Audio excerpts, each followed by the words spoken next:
तो चलिए आज एक ऐसी फिल्म की पड़ताल करते हैं जिसे कुछ लोग प्रेम कहानी कह रहे हैं और कुछ एक नफरत की कहानी। हाँ, एक चेतावनी जैसी। बिल्कुल।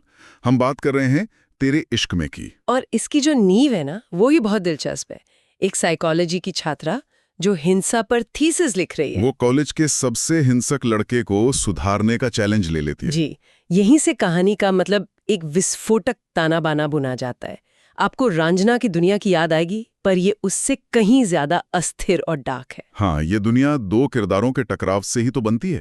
एक तरफ है शंकर यानी धनुष, एक गरीब गुस्सैल लड़का जिसके लिए प्यार और कब्जा मतलब एक ही चीज है। और उसका गुस्सा सिर्फ उसका स्वभाव नहीं है। नहीं, बिल्कुल नहीं। वो उसके अतीत से आता है, जहां पैसे ना होने की वजह से वो अपनी माँ को खो चुका था। और दूसरी तरफ है मुक्ति यानी कृति सेनन। एक एकदम अलग दुनिया। बिल्कुल एक अमीर परिवार की लड़की जो शंकर को शुरू में इंसान नहीं बल्कि अपनी पढ़ाई का एक विषय समझती है। एक प्रोजेक्ट। हाँ, एक प्रोजेक्ट। उसका मकसद सिर्फ ये साबित करना है कि देखो मैं इसे सुधार सकती हूँ। ये सोच ही अपने आप में खतरनाक है। सच कहूं तो फिल्म देखते हुए मुझे शंकर के गुस्से से ज्यादा मुक्ति की वो ठंडे दिमाग वाली मैनिपुलेशन ज्यादा डरावनी लगी। अच्छा। हाँ, जिस तरह वो उसका इस्तेमाल करती है। खैर, शंकर की हरकतें भी कुछ कम नहीं हैं। वो तो है ही। पेट्रोल डाल लेना, हल्दी की रस में गंगाजल फेंकना, ये सब किसी हीरो की निशानियां तो नहीं है। नहीं, बिल्कुल नहीं है। और फिल्म इन हरकतों को सही ठहराने की कोशिश भी नहीं करती, जो इसकी अच्छी बात है। आप शंकर का समर्थन नहीं कर सकते, लेकिन मुक्ति का किरदार भी वो भी स्वार्थी और जोड़ तोड़ करने वाला दिखाया गया है। सही। वो अपना काम निकल जाने के बाद बस आगे बढ़ जाती है। दोनों ही किरदार ग्रे शेड्स वाले हैं, है ना? बिल्कुल। आप किसी एक का पक्ष ले ही नहीं सकते। और यहीं पर कहानी एक अजीब मोड़ लेती है दूसरे हाफ में। हाँ, पहला हाफ आपको किरदारों के इस टकराव में जकड़े रखता है, लेकिन दूसरे हाफ में जब वो एयरफोर्स पायलट बन जाता है, हाँ, अचानक से सब कुछ बिखरता हुआ लगता है। कई रिव्यूज में भी इसे कहानी की सबसे बड़ी कमजोरी कहा गया है।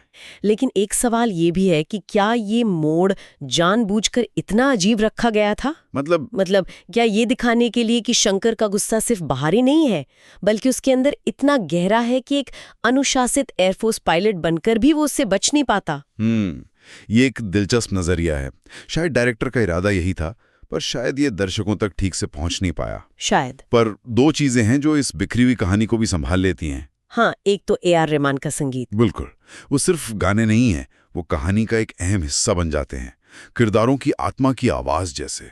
और दूसरा धनुष और कृति सेनन का अभिनय। ओ हाँ, धनुष तो मतलब वो अपने आंखों से ही इतना कुछ कह जाते हैं। एक सीन है जहां उसे पता चलता है कि मुक्ति उसे छोड़ रही है। हाँ, वो सीन है। उसके चेहरे पर जो गुस्सा, दुख और हैरानी का मिला जुला भाव आता है, बिना किसी डायलॉग के पूरी कहानी कह देता है। वो सीन मेरे दिमाग में अटक गया है। तो किरदारों और कहानी के इस पूरे विश्लेषण के बाद हम वापस अपने शुरुआती सवाल पर आते हैं। इन सब के पीछे डायरेक्टर का इरादा क्या लगता है? देखिए, मुझे लगता है ये फिल्म किसी को सही या गलत साबित करने के लिए बनी ही नहीं है। तो फिर ये क्लास डिफरेंस, मानसिक स्वास्थ्य और रिश्तों में जो पावर का खेल होता है ना, उस पर एक असहज टिप्पणी है। ये एक उलझी हुई फिल्म है, क्योंकि असल जिंदगी में भी जुनून और जहरीले रिश्ते ऐसे ही उलझे हुए होते हैं। ये कोई आसान जवाब नहीं देती। सही कहा। ये दर्शकों को सोचने के लिए छोड़ देती है। बिल्कुल।